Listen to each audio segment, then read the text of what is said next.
We started with a recipe from the farmer's wife or country housewife. We used cream from the cows next door and poured it into a ceramic churn.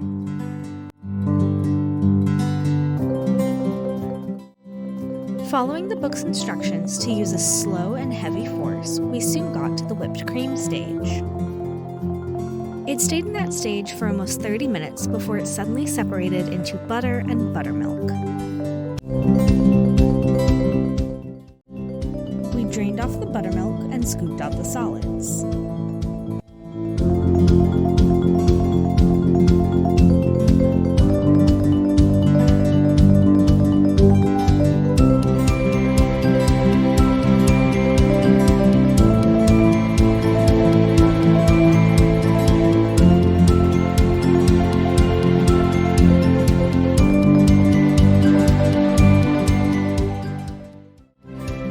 After rinsing it in cold water, we then compressed and shaped the butter for our use, leaving us with a tasty, heart-shaped pad of butter.